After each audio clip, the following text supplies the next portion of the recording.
Hey everyone, and welcome to AMC Movie Talk for movie fans. I'm Crystal Kennedy, and this is the show where we bring you the day's biggest movie news, and of course we give you insight into what it all means. Joining me, as always, is AMC Movie News Senior Editor, Mr. John Campia. Greetings and salutations, everybody. Welcome to the show this fine day. Today is a very big day for me, by the way, Crystal. I bet you didn't know why. Oh, really? Why? Very big day. Today is the day that Amazon tells me I'm getting my Chromecast in the mail. For those of you who are tech nerds like me, Chromecast is like an Apple TV and a Roku, only it's Google's thing. It's a little bit better. It's pretty cool. I'm looking forward to it. I'm excited.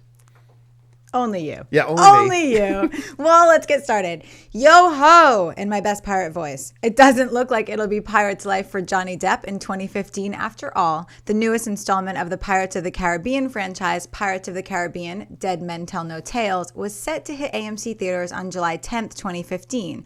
But now, just one day after Disney moved their Marvel superhero film Ant-Man into the summer of 2015, Disney had announced that Pirates will be pushed back. No official new date has been announced, but it's being speculated that the fifth Pirates film may not be open now until sometime in 2016. Pirates of the Caribbean, Dead Men Tell No Tales is scheduled to begin production this fall. John, why did Disney move Pirates off its release date? That's a great question. Why would they push it back? Let's say on a normal day when we hear about a film like this being pushed back, could mean a couple things. Now, if we were only 1 year away from release, we'd say, oh, they're having problems, and there's this and there's this. But the film is still 2 years off, so they don't have any problems yet. They haven't started. So then you could say, okay, well, maybe they've decided they want to rework the script, or maybe they've lost a couple key cast members in that. Okay, maybe those possibilities. But this isn't a normal day. This is a Disney-owned property in an era in 2015 where Disney's got four major films coming out between Star Wars, Avengers 2, Ant-Man, Pirates, and I think there's a Pixar film or two. Oh yeah, there's the new Pixar. There's new Finding Dory is in there as well. I mean, so it's a very crowded thing. Now, yesterday, as you just mentioned, there was this thing about Ant-Man just got moved up into the summer. Some people are speculating, they decided that Ant-Man would work better in the summer, so they're moving Pirates out of the summer to make room for it. There's other speculation going around that perhaps they're moving Pirates out of that time slot in order to push Star Wars back. There have been rumors that they're going to move Star Wars out of the summer of 2015 and put it closer towards the holidays of 2015 as well. The answer is we don't know. We don't know why. I mean, I just gave you like 15 different possibilities as to why, and any of those are feasible. Do I think they're going to move Star Wars to the end of the year? I still think they're going to keep Star Wars in the summer. I just have a feeling that they are. But it's definitely a feasible possibility they could move it. Did they move it to make room for Ant-Man? That's a very strong possibility. But I also agree with a lot of speculation going around that it's probably likely now that we're not going to see Pirates until at least 2016. And really, considering how much they've got going on in 2015, that might not be a bad idea at all. Not just with Disney, but 2015, the movies stacking up for the year are they're huge and crazy and busy. So I actually am kind of happy that they're pushing it. It's probably a good idea. The fourth Jurassic Park film was originally scheduled to be released in AMC theaters in 2014, but when Universal decided to shake up the production, the film was pulled off the date, leaving most of us to assume the film would land somewhere in 2015. Well, Universal has just made it official. The next Jurassic Park film will open up in AMC theaters everywhere on Friday, June 12th, 2015, and will be called Jurassic World. Steven Spielberg returns to produce the film, with safety not guaranteed director Colin Trevorrow directing. No official word yet on story details for the new film. John, what do you think of the date and new title for Jurassic World? The date works. There's certainly nothing wrong with the date. I think it's exciting. I mean, we were speculating for a long time that Jurassic Park 4 was going to be added to this huge and growing list of all these films coming out in 2015 that we're all dying to see, and I cannot wait to see it. Love the title. Love the title, Jurassic World. It suggests a couple things, and once again, completely speculating here, not basing this on anything. But to me, the title suggests that this is once again going to go beyond the island. Yes. Now, we heard rumors that they were going to go back to the Isle Nubar. Was that the name of the first island? That we may be going back there. Maybe that's where it starts. But the title Jurassic World suggests to me something goes very well in every Jurassic film. Something goes very, very wrong, right? It wouldn't be much of a movie if it didn't. Everything went completely according to plan. Yeah, Jurassic no Park 5, an easy day. No, something obviously will go wrong, and I think this will get out. How they're going to do it, what their approach is. Look, I've said for a long time, I'm excited for Jurassic Park. Sure, Jurassic Park 3 was the weak, the ugly stepchild in the family. Sure, absolutely.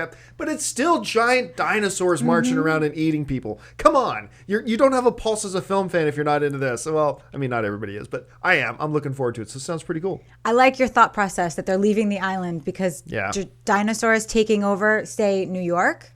Kind of exciting. Can you imagine that? I mean, it would be amazing if they came into the States and there's dinosaurs everywhere. It would be great. Nice. There is a lot of Fast and Furious news this morning. Production on the new film has officially begun, and some pictures from the set have come online. But the most curious news comes from the official Fast and Furious 7 Twitter account, where we learned the following. Kurt Russell was almost about to join Fast 7. He would play the father of Jesse, and he would be Toretto's villain. He would work together with the real Jason Statham in the film, and as Ian Shaw in Fast 7 to take revenge on Toretto and his family. Universal Pictures was searching for a bad guy for Fast 7, but he would be even more bad in Fast 8.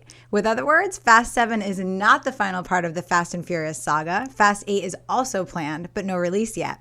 The Twitter account then suggested another Fast and Furious alum would be returning when they tweeted, "Hit the retweet button if you would like to see the Lucas Black in Fast 7. John, what do you make of this flurry of Fast and Furious news? Holy crap, Fury is right. Yeah.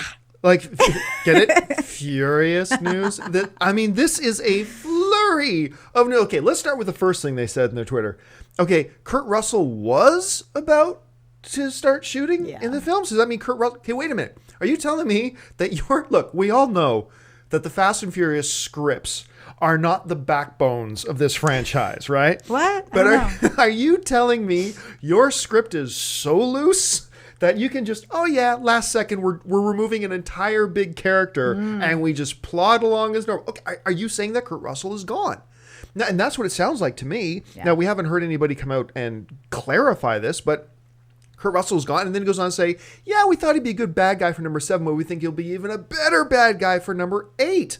It's like, holy crap, okay, so I guess Kurt Russell's gone. That's interesting, but you're planning to bring him in for Fast and Furious 8, which leads us to the other big revelation. Woohoo! They're already planning Fast and Furious 8. Now, I think we would have to be pretty stupid to not assume that they're already planning, that they've already got visions in their head of Fast and Furious 9, 10, 11, and 12. But this is the first time they've actually come out and said, Fast and Furious 8 is happening. So that's pretty staggering too, I guess, by any stretch of the imagination. So, I mean, there's a lot of stuff in there. And then there's this thing about the kid from Tokyo Drift. Yeah.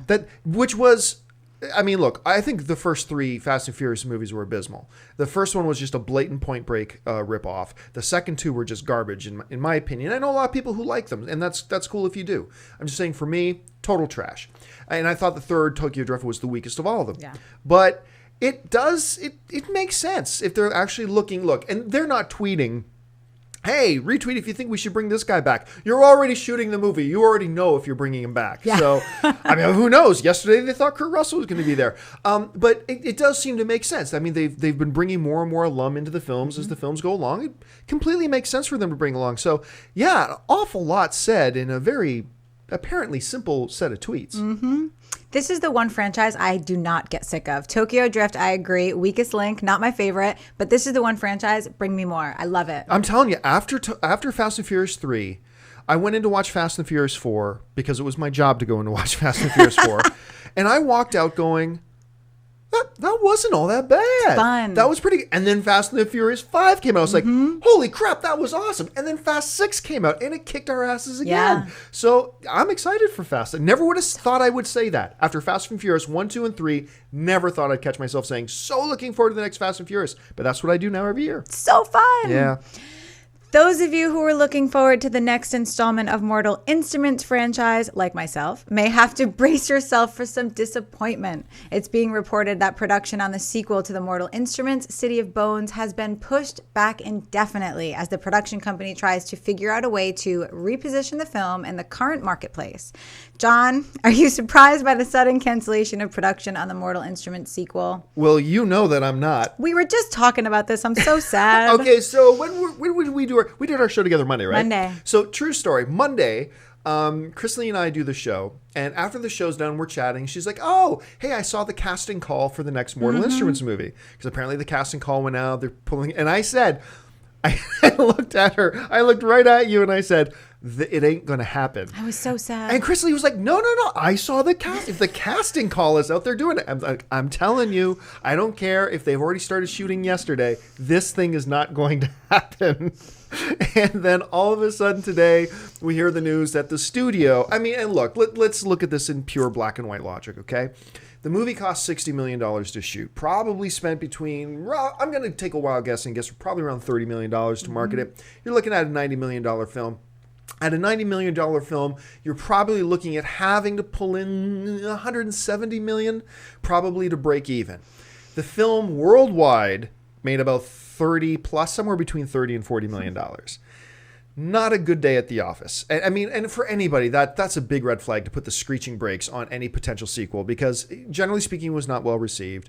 I don't necessarily agree with John Schnepp, who called it one of the top 5 worst films he's ever seen in his life. Terrible Schnepp. But it just makes sense. They're not going to move ahead. And now when the studio's talking about we need to find a new avenue for this, we need to find the right avenue, what this says to me is a $5 million budgeted direct-to-home video sequel, which maybe fans of the book will be more than more than happy to welcome.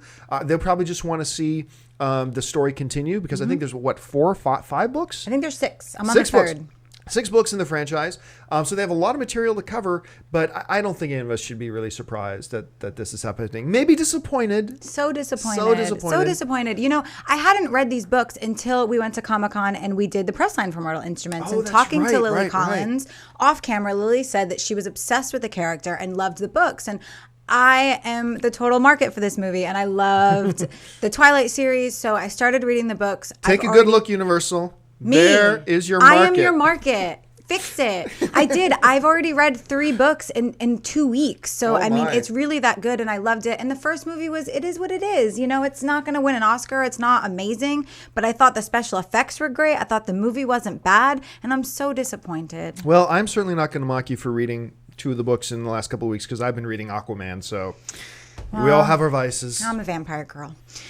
It appears cinematographer Larry Fong is set to shoot the upcoming Superman-Batman film for director Zack Snyder. Fong has worked with Snyder and his cinematographer in several films, including 300, The Watchmen, and Sucker Punch. John, good move to have Fong shoot Superman versus Batman?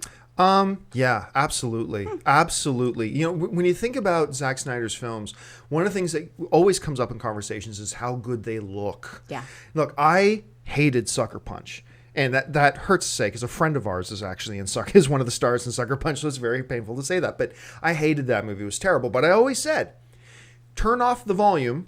I mean, just put the movie on mute and make up some dialogue in your head as you're watching it. And it's gorgeous and beautiful and probably a much better movie in your head if you just turn off the volume. And Fong, I mean, 300 was great beautiful. The way it was shot. Watchmen was breathtaking the way it was shot. I also had some issues with Watchmen, but whatever. And I didn't dislike or hate the movie, but they all look great. And that comes back to the relationship between the director and his cinematographer. So if you're talking about bringing him in to do a Batman, Superman thing, I think this is just terrific news. They could have done much worse. This guy's done some great work. And so if nothing else, Batman versus Superman is going to be a really good looking film. All right, folks, well, listen. There are a whole bunch of other items in the world of movie news today that we just don't have time to cover, but we want to make sure you're caught up to date. So this is a little segment we call the News Roundup. It looks like Image Entertainment was active at the Toronto Film Festival, as it's being reported the company purchased The Adventurer, The Curse of the Midas Box. The film is based on the best-selling novel Mariah Mundi and the Midas Box by G.P. Taylor. Directed by Jonathan Newman, the film stars Michael Sheen from Frost Nixon and the Twilight Saga, Lena Headey from Game of Thrones and 300, and Sam Neill from Jurassic Park and the Tudors. Ancient mysteries, powerful evil, and a fearless hero's quest through a fantastical realm of steam-powered wonders and sinister magic. In The Adventurer, The Curse of the Midas Box, 17-year-old Mariah Mundy's life is turned upside down when his parents vanish and his younger brother is kidnapped.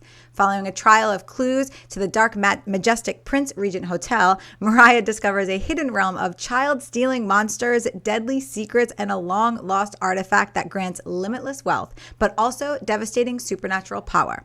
With the fate of his world and his family at stake, Mariah will risk everything to unravel the curse of the Midas Box. The first official poster for the upcoming Fox film The Book Thief has just hit the web. The film stars Jeffrey Rush and Emily Watson. Based on the beloved best-selling book, The Book Thief tells of an inspirational story of a spirited and courageous young girl who transforms the lives of everyone around her when she is sent to live with a new family in World War II Germany. The Book Thief opens in AMC theaters everywhere on November 15th. An attendee at the licensing expo taking place in Sao Paulo, Brazil, snapped a picture of what appears to be our first official look at the new Godzilla, looking very much like the classic King of the Monsters. The new Godzilla opens in AMC theaters on May 16th, 2014, and stars Aaron Taylor Johnson, Ken Watanabe, Elizabeth Olsen, and Bryan Cranston. Yo, Joe, according to reports, screenwriter Evan Doherty has been officially brought on to write the script for the upcoming G.I. Joe 3. The film is being directed once again by John M. Chu, who helmed the second G.I. Joe film. Doherty has previously written such films as Snow White and the Huntsman and the upcoming Divergent and the Teenage Mutant Ninja Turtles. As many of you know, Fox has been looking to get things moving on a third installment of the Night at the Museum franchise, and it looks like things are full steam ahead. According to reports, Night at the Museum 3 will go into production in Vancouver and London beginning in February 2014. Sean Levy will return to the franchise as director, with Ben Stiller reprising his role as museum security guard Larry Daly. For you fans of in-depth drama and riveting narrative, we have good news. Step Up 5 is coming. What? Lionsgate Summit Entertainment announced today that Ryan Guzman from the most recent Step Up Revolution, and a very nice guy, by the way, he came into our AMC studios, talked with us, and Brianna Evigan, I hope I'm pronouncing your name right, from Step Up to the Streets, will star in Step Up 5. Principal photography begins September 5th in Vancouver and Las Vegas. The Amazing Spider-Man 2 doesn't hit AMC theaters until 2014, but actor Chris Cooper, who plays the classic Spider-Man character Norman Osborn, is already talking about Spider-Man 3 and the bigger role he'll play in that film. In a recent interview, Cooper talked a little about the role Osborn will play in the next two films, saying the following: "This is an introduction to Norman Osborn, and apparently this leads to better things in Spider-Man 3. I think it's fair to say that he's on his last legs, and I don't know if I can say anything more." And that will do it for your news roundup. Hey, listen, folks, we've come to that part of the show called Mailbag. Look, if you've got a topic or a question you would like us to address on the show, you can email us anytime at amcmovietalk@gmail.com. Now, every day we take one or two questions, but since we get like 1,000 a week, we also have a weekend show called AMC Mailbag that we do on Saturdays and Sundays where we do nothing but take your questions. I'm actually thinking about maybe doing the show daily. Not sure yet. I'm still working through the details on that. Anyway, right now, Chris Lee's got a few questions pulled out of the mailbag. So, Chris Lee, what do we got? Joe Wall writes in and says, "Hey guys, love the show. I watch it every night after work. My question is, with all of the comic book superhero movies being made, why hasn't any superhero costume been nominated for Best Costume Design? For me personally, I absolutely love the World War II costume in Captain America, the First Avenger. Not only did it look awesome, but it had a purpose to the design. Anyway, just wanted to hear your guys' thoughts and keep up the great work." Well, great question, by the way. Now, because often in a lot of these comic book movies, the superhero costumes look amazing. They look really, really great. Sometimes they look really bad. Sometimes they look great. But here's the thing. The category in the Oscars of Best Costume Design is never about one costume in a movie. It's about the movie as a whole and the costuming in the movie as a whole. Now, that's why a lot of times you'll see the awards go to period pieces. Yes. Because incredibly difficult. These designers have to create an entire world fashion-wise, transporting us to a certain period with the clothes and whatever, and make it just look right and all that kind of stuff. Every bit as difficult.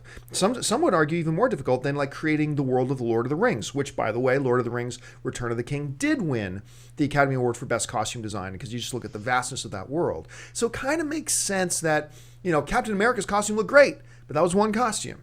It's not the entire world.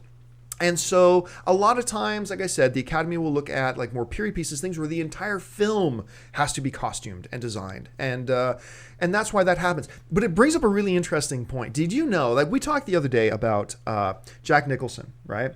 That there was that fake rumor going around that he was retiring. And we talked about, man, this dude has been nominated for an Academy Award in like 5 different decades. 12 Academy Award nominations. Oh my God, 12! 12! Well, there is a woman named Edith Head, Yes. who is a costume designer. And Edith Head won 8 Academy Awards for costume design and was nominated 35 times. Oh, what do you do with your career? Not much. I just got nominated for Oscars 35 times. Yeah.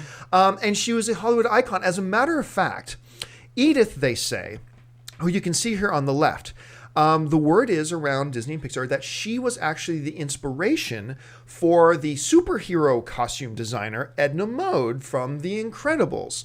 And when you actually look at a lot of pictures of her, now I've never seen video of Edith Head, but a lot of people say the mannerisms and the voice and everything was all right there. And obviously the look was there as well.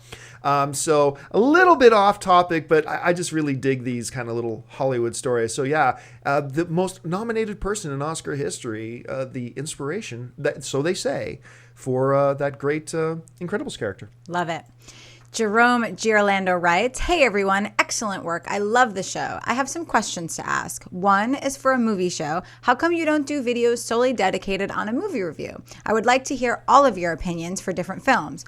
Also, have you guys thought of doing TV news? I understand that the show is called AMC Movie Talk, but I feel in my opinion that some shows are worth talking about and some can really be compared to films now in terms of quality. Thanks for reading, if you did, and have a great day." Thank you so much for the question. First of all, let's deal with the movie reviews thing. I get asked a lot, why don't we do more movie reviews? Why don't we do more movie reviews? We've done 2, I believe 2. I think we've done 2 movie reviews. We did one for Man of Steel, and we did one for Pacific Rim, I believe. Both of which were wonderfully received. Thank you so much for your response to those things. But here's the big problem that we face. A lot of people will do movie reviews, and they do it so they can get traffic and views and to tell you whether or not you should go see a movie. That puts us at AMC, and look, I'm part of the AMC world here, so puts me in a very awkward position that there's a conflict of interest there, right? Because AMC is partnering with all these studios AMC wants you to go out and see every movie. Of course, we want you to do that. That's the business. Like Ford would love for you to buy every single one of their cars, and so we are partners in many ways with these studios. So there is an inherent conflict of interest for me to get on, and if I don't like a movie, to get on and say, hey, that movie that's opening up this week in AMC theaters everywhere, piece of crap. Avoid it. I mean, that's a conflict of interest, right? Now, at the same time, I'm just the type of stubborn Italian dude. I will never tell you I like something if I do not like it. Ever. No matter what. And AMC is the type of company that has enough integrity that they would never, ever ask me to do such a thing. AMC would never say, hey, John, we're opening up this little independent film in AMC. Can you get on there and talk about how much you like it? But I didn't like it. Say you like it anyway. I quit. I mean, that's how that conversation would go. But AMC's got too much integrity to ask me to ever do something like that. So it puts us in a bit of an awkward spot. What I am playing with, and maybe they're going to be mad at me for telling you this, but I'm going to tell it to you anyway. What I am playing with is a way of doing movie reviews that kind of gets around that. Because whereas most movie reviews are here to tell you whether or not you should go see them, I'm thinking about doing movie reviews moving forward, maybe once we get into early 2014, that is not to tell you whether or not you should see the film, but it's going to be like our Man of Steel and Pacific Rim, completely spoiler-filled, assuming you've already seen the film. So maybe doing a review of, like, say, Spider-Man, The Amazing Spider-Man, a few days after it opens, and saying this review is only for people who have already seen the film, because this is going to be completely spoiler filled. And maybe that then takes away that conflict of interest, because if it's for people who've already seen the movie, then we're not turning anybody away from seeing the movie. But that's a very fine line. Even I have to acknowledge that's a very fine line. So maybe we're going to start doing more movie reviews in the very near future. Maybe we won't. It is an issue that we're looking at. As far as TV news, I'm addressing this because it is unbelievable how many questions come into the mailbag asking about, hey, John, did you see the new Batman animated TV series? What do you think? Or, John, did you watch the latest episode of Homeland Security? I thought this was great. I'd love to hear your thoughts. We don't do TV shows. This is AMC. We're a movie theater. Not only is it AMC Movie Talk, the whole company, AMC, we have nothing to do with television. Now, a lot of people think that the AMC television network that carries Walking Dead, that we are somehow associated. I'm going to let you know a little secret. I worked with AMC for 3 months before I realized we were two completely different companies.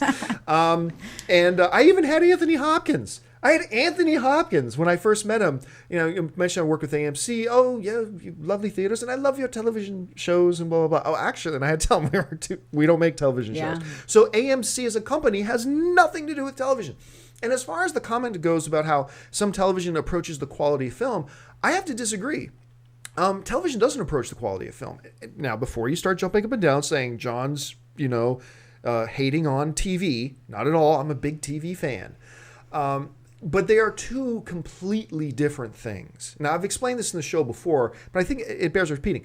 With a movie, you have 2 hours, give or take 20 minutes, sometimes an hour and a half, sometimes 2 hours and 15 minutes, whatever. You basically have 2 hours to introduce your characters, introduce your villains, get us associated with them and make us care about them, then introduce the plot and what the driving conflict of the story is, because every story has a conflict, whether it's a conflict between people, between man and nature, between man and himself, whatever. There's always a conflict. So introduce us to the conflict, show us the progression of the conflict, bring the conflict to a resolution, and then tie up the film. 2 hours to do it. In television, I've watched some shows where I've gotten into episode 6 and they still haven't told me what's going on. I mean, we've had some amazing TV series like Spartacus. Oh my God, did I love Spartacus. And the first 3 or 4 episodes of that show, some of the worst television in history. And the only reason I stuck with it is because a very dear close friend of mine was one of the stars in the show. But I wouldn't have kept watching it if it wasn't for that. But I'm so glad I did, because it started to get awesome and awesome and awesome. And then by the end of the season, you had a great story. After 14 hours of television. So television and movies are two very different things. Like, everybody keeps telling me I need to watch The Wire, which I've got queued up. I'm going to be watching The Wire here pretty soon, because I've never had a chance to watch it. I'm going to watch like the entire series probably in about a week. But I haven't started. But I've had a lot of people tell me who love the show saying, now, you just kind of got to get through the first season. Movies don't have that luxury. Right. You don't have the first 3 hours to kind of just meander a bit and simmer something. And that's the great thing about television, right? You can take your time. You can really make it slow, and you can very quietly build up to things. Movies, you can't do that. Completely different things. So movies and television shows, completely different things that require completely different commitments. Guess what? If I'm going to watch this season of Sons of Anarchy, I have to commit 13 nights to watching, the shows are about an hour and a half now, so to watching almost 20 hours of television if I want to get my Sons of Anarchy story. If I want to watch The Amazing Spider-Man 2, I got to commit 1 night and 2 hours. Boom, done. And it does everything in 2 hours. So there are advantages to both, there are disadvantages to both, but they are two very different things. And the main reason you'll never hear us talk about TV news is because we're a movie show with belonging to a movie company.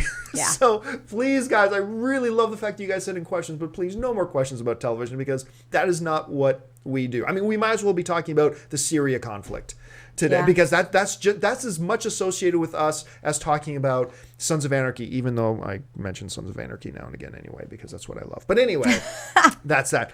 Well, that's it, right? We're all out of time, and we're all out of questions. Thank you guys so much for joining us today. Listen, if you haven't done so yet, do me a favor.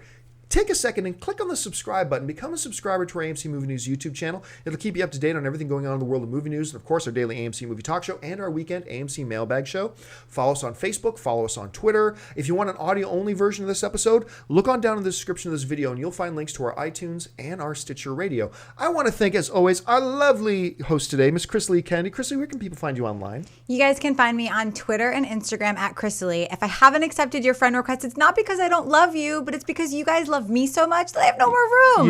Facebook, you've reached your no Facebook more. limit. So like my Facebook page so you can still get my updates. Yeah, and as for me, I've kind of had to do the same thing. Now, you can find me on Facebook, and find me on Twitter, just at John Campia. Very simple. But if you want to find me on Facebook, do me a favor. Don't go to my John Campia Facebook page. Go to John Campia AMC.